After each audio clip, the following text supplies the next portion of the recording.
We are extremely pleased that you are here.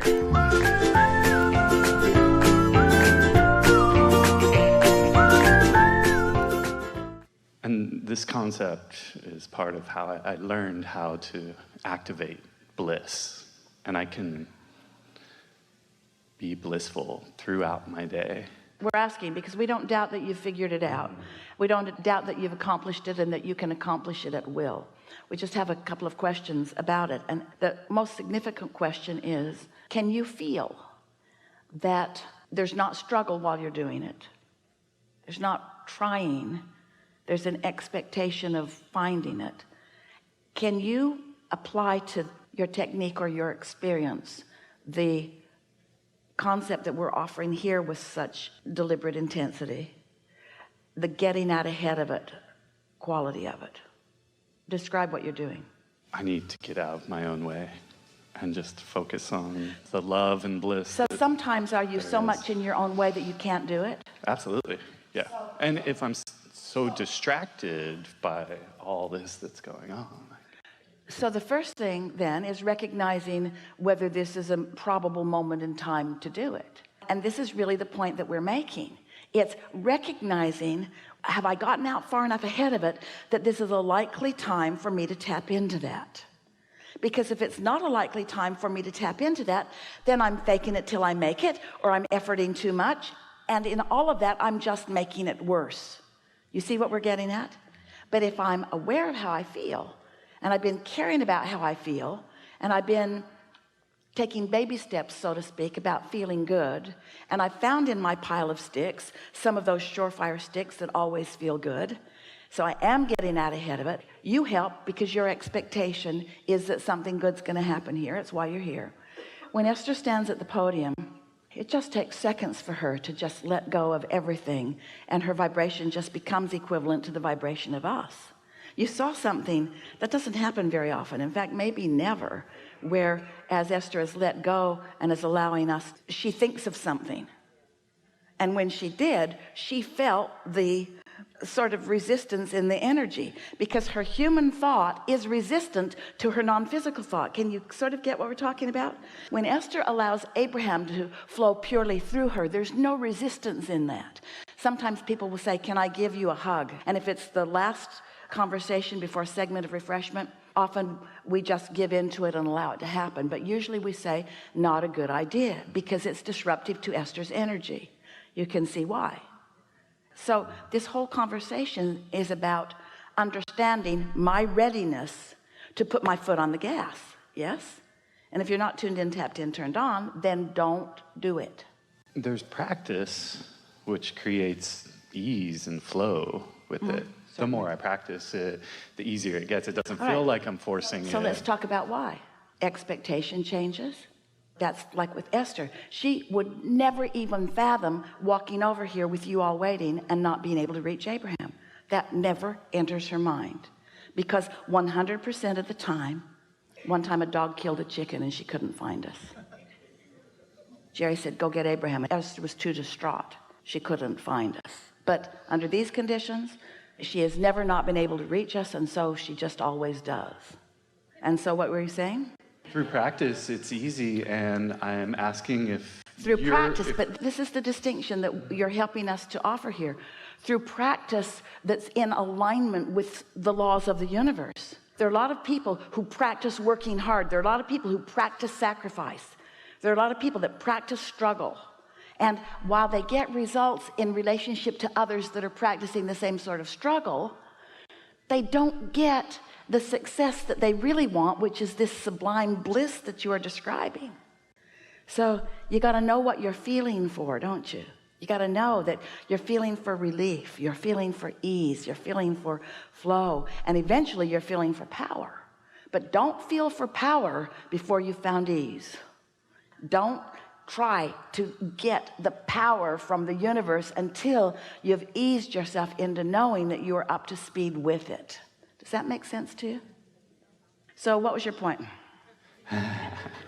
We know you came here to tell us something. We know you came here to demonstrate something, and we know for sure that it's exactly the thing that we're talking about here.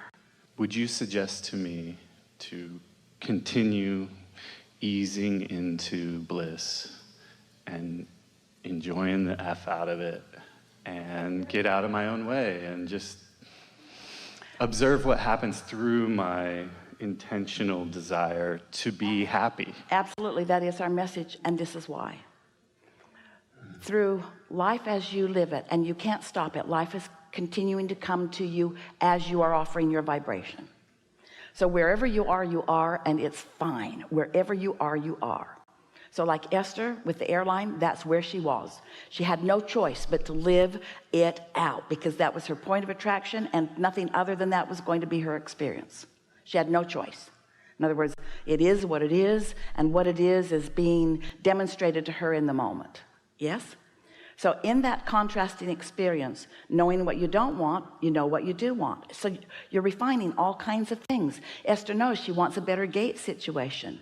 And Esther knows that she intends to listen to her guidance more fully. In other words, all kinds of really rich new intentions were born out of that contrasting experience. So her vortex expanded, and source energy is all over it. And her experience is more now than it would have been if she had not had that experience, or more now than if you had not had that mother who has that dysfunction, or more now than if you hadn't lived. In other words, whatever you're living has caused an escalation, an evolution of your vortex. So step 1, step 2, and source is all over that.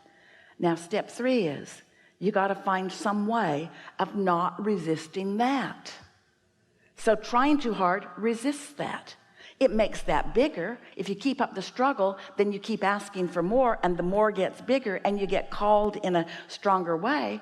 But if you keep living life pretty much the same way and asking for more, and then not adjusting your vibration upward by meditation and bliss and lists of positive aspects and rampages of appreciation and quieting your mind, if you're not doing any of those things that allow your vibration to raise, you're just asking for more and more and more, then you're just increasing the tension on your tug of war, you see, until eventually some really strong desire is born within you that goes something like, I'm just going to give up control because I don't have any actual physical activity.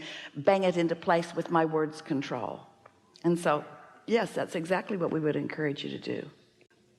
Well, thank you for calling me up here. Do your best to find the best feeling thought that you can find. But beyond that, we've been talking like this for a long time. You could write the books. You are writing the books. You know about this law of attraction thing. But today we're offering you something with greater definition. And that is the power of non-resisted thought. And it's time for the likes of you to cash in your vibrational chips and start utilizing your power. And you bring to us really good words. Your power is evidenced by your bliss. Your power is evidenced by your ease, by your clarity, not by your struggle and sacrifice. And so we say to all of you, you've lived enough life and put enough in that vortex to keep yourself busy for 20 or 30 lifetimes. You don't need to keep struggling in order to goose that up. Oh, you will continue to goose it up. Esther put new stuff in it this weekend. You will continue to goose it up.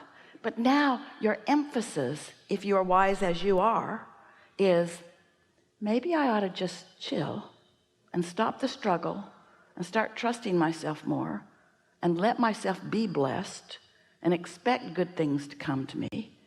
And when I have thoughts that are contrary to that, do my best to let them go, or at least not let them get a big foothold right now, and just use the power of my ability to focus myself into thoughts like, I love you, or source loves me, or source loves you, or well-being abounds, or there's goodness everywhere, or look at that rainbow, or look at those flowers, or look at that little dog. Any thought that's of interest, any thought that brings pleasure, any thought of satisfaction. Do you know satisfaction comes from only one place?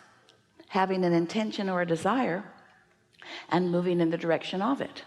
That's where satisfaction comes from. If you have a desire and you're moving in opposition to it, you're dissatisfied. But if you have a desire and you're moving in the direction of it, then you feel satisfied. And with just a little bit of awareness of this, you can take those bumps out of your path. You can begin to live in the ease and flow and eventual true power that is yours. This is the energy that creates worlds that is flowing through your focus. But somehow you have assigned yourself a humility that says, I don't really deserve this, that there's power outside of me that I don't possess. And we say, but it shouldn't be that way. There's no power outside of you. It's all being offered to you. It's all being revealed to you. You've just got to realize it. And how do you do that? You be nice to yourself. You do more things that feel good. You do more things that are funny. You spend more time with people that are nice to be with.